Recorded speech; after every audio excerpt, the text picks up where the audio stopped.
ఈరోజు నేను ఈ వీడియోలో ఆంధ్ర స్టైల్ చామదుంపల పులుసును చూపిస్తున్నానండి. ఇది చాలా టేస్టీగా ఉంటుంది. చాలా సింపుల్గా దీనిని మనం చేసుకోవచ్చు. ఇంకా తయారీ విధానం కావాల్సినవి చూసేద్దాం.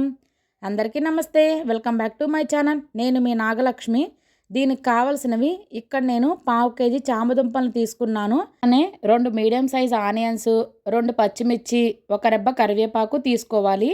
ఒక పెద్ద నిమ్మకాయ సైజ్ అంత చింతపండుని శుభ్రంగా కడిగి కొన్ని వాటర్ వేసి దాన్ని నానబెట్టుకోవాలి.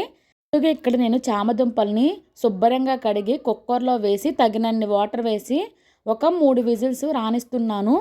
ఈ విజిల్స్ అన్నీ అయిన తర్వాత ప్రెషర్ అంతా పోయిన తర్వాత చామదుంపల మీద ఉన్న పై పొట్టుని తీసుకోవాలి. అక్కడ పై పొట్టు చాలా ఈజీగా వచ్చేస్తుందండి.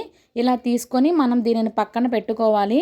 పొయ్యి మీద ఇలా కళాయిని పెట్టి దానిలో ఆయిల్ యాడ్ చేసుకోవాలి. ఆయిల్ హీట్ అయిన తర్వాత పచ్చిమిర్చిని ఇలా చిన్నగా కట్ చేసి వేసుకోవాలి. అలానే ఆనియన్స్ని కూడా వేసుకోవాలి.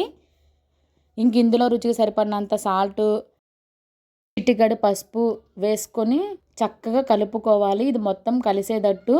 ఇందులోనే కొద్దిగా కరివేపాకును కూడా యాడ్ చేసుకొని దీనిని కూడా కలుపుకొని ఇవి మొత్తం చక్కగా వేగేంత వరకు వేగించుకోవాలి. ఇక్కడ ఆనియన్స్, పచ్చిమిర్చి చక్కగా వేగిపోయాయి. ఇంక ఇందులో మనం పొట్టు తీసిన చామదుంపల్ని యాడ్ చేసేసుకోవాలి. యాడ్ చేసుకొని దీన్ని కూడా చక్కగా కలుపుకొని ఇది కొద్దిగా వేగనివ్వాలి దీనిని. అలానే నా వీడియోస్ మీకు నచ్చితే లైక్ చేయండి. అలానే సబ్స్క్రైబ్ చేసుకోండి. ఇవి ఇక్కడ చక్కగా మగ్గిపోయాయండి. ఈ స్టేజ్లో రుచికి సరిపడినంత కారాన్ని యాడ్ చేసేసుకోవాలి. దీనిని చక్కగా కలుపుకొని ఇది కొద్దిగా వేగనివ్వాలి. వేగేలోపు నేను ఇలా చింతపండు గుజ్జుని తీసి పక్కన పెట్టుకున్నాను. ఇవి చక్కగా వేగిపోయాయి. ఇప్పుడు ఈ చింతపండు గుజ్జుని యాడ్ చేసేసుకోవాలి. ఇది యాడ్ చేసుకున్నాక మొత్తం కలిసేటట్టు చక్కగా కలుపుకోవాలి. పులుపు, కారం, ఉప్పు చక్కగా ఈ ముక్కలకు పడుతుంది. ఇక్కడ దీని మీద మనం మూతను పెట్టుకొని ఉడికించుకోవాలి. మధ్య మధ్యలో మూతను తీసుకొని కలుపుకుంటూ ఉండాలి. గ్రేవీ కన్సిస్టెన్సీ అనేది ఈ స్టేజ్లో ఉన్నప్పుడు ఒక చిన్న గిన్నెడు బెల్లాన్ని ఇలా తురిమి తీసుకోవాలి. దీనిని ఇందులో యాడ్ చేసుకోవాలి. ఇలా యాడ్ చేయడం వల్ల కర్రీ చాలా టేస్టీగా ఉంటుంది.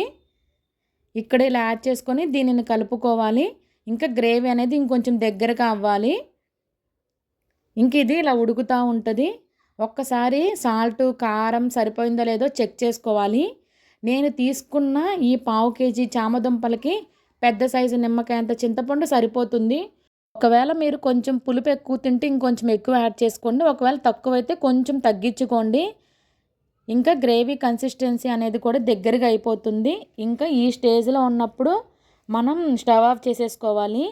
ఏ పులుసు కర్రీ అయినా సరే చల్లారిన తర్వాత చాలా టేస్టీగా ఉంటుందండి.